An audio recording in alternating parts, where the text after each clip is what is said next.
After I killed my first roebuck early that morning, we got the buck taken care of and George took the heart, liver, and kidneys combined with apples, cranberries, and red wine to make what he said was a traditional German breakfast. I must say, I was a little leery about eating kidneys, and the meal was different, but it was quite sweet, savory, and overall excellent, and it made the successful harvest of the buck that much more fulfilling.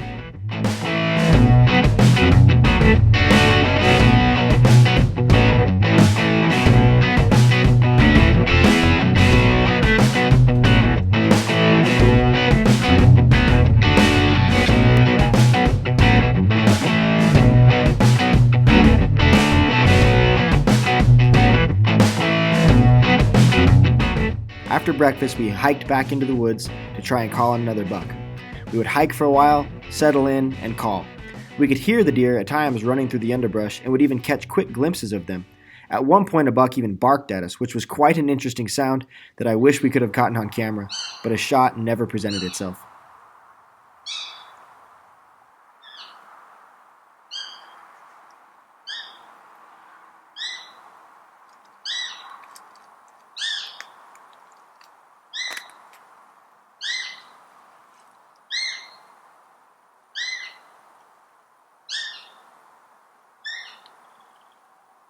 The day was hot and we were unsuccessful calling one in, so Jeff decided on a stand overlooking a bean field that we would sit in that evening. It was a great choice because we ended up getting to actually observe an old buck, which was something we hadn't gotten to experience yet. All we had seen of these deer so far was fleeting glances, and this was a new species to me, so getting to actually watch this deer come out into the field and feed for 7 minutes was something that I had been hoping for.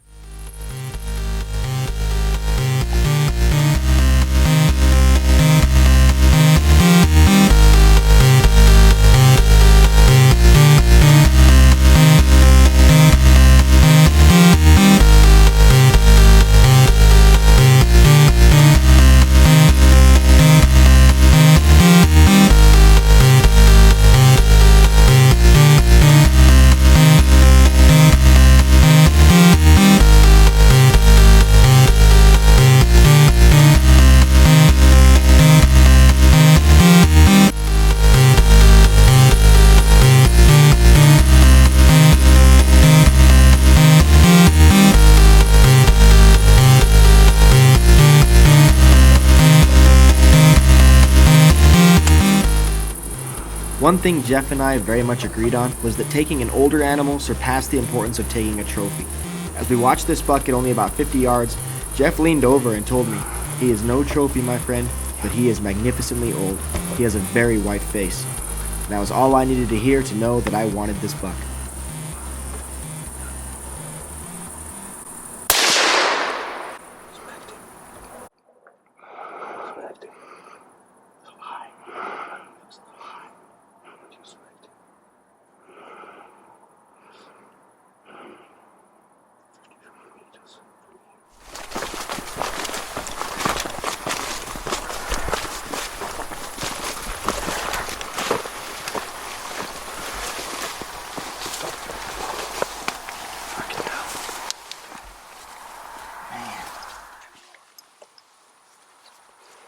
Completely done. Old guy. Come back all the way down. Yes. It's good.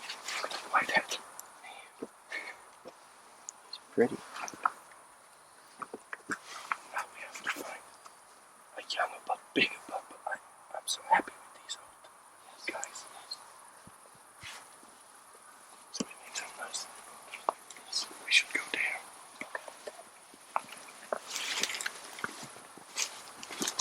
Again, for the second time that day, I was struck by the ceremony that had to be completed for the kill. Jeff was gathering foliage immediately in order to finalize the successful hunt. It made me think about what I could do back home, what kind of ceremonial acknowledgement I could implement into a successful hunt. The small details of hunting tradition in Europe are strong and long-lived, at least by those who do it correctly in the eyes of those who do recognize them. It's a place where gesture acknowledges your inner feelings and manifests your respect and admission of what just took place.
So, what do you think about that hunt in Germany?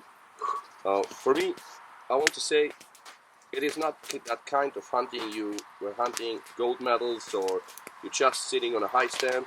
You have to work for your buck. It's totally free range, no feeding place for rows. I don't like that because that's not hunting for me. We let them go. We harvest a very good old one, a real warrior. Now we harvest an old one, an older one, but she's still nice with that really white head on him. Yes. White head on him, and it was a nice hunt. We had the chance to film it. Yeah. Very different traditions, different thinking. So I want to give you a small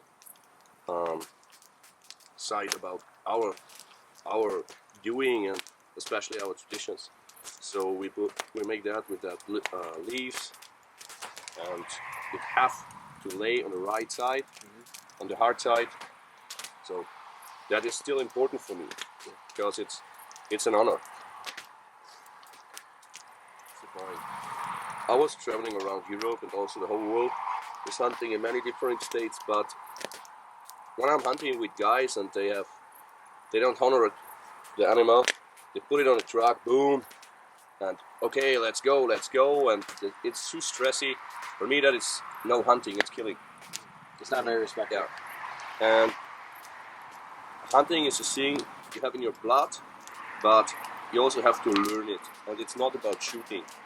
Shooting is a sport, hunting is a way of life.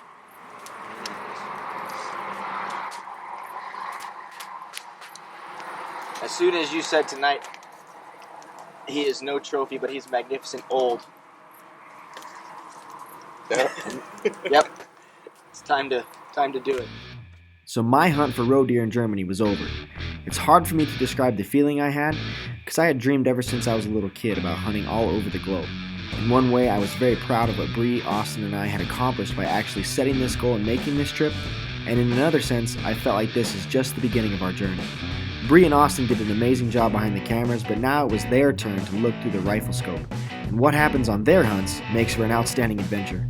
So make sure to catch our next two videos that will conclude our trip to Germany. And thank you very much to these sponsors, and thank you very much for watching Hunt the Horizon.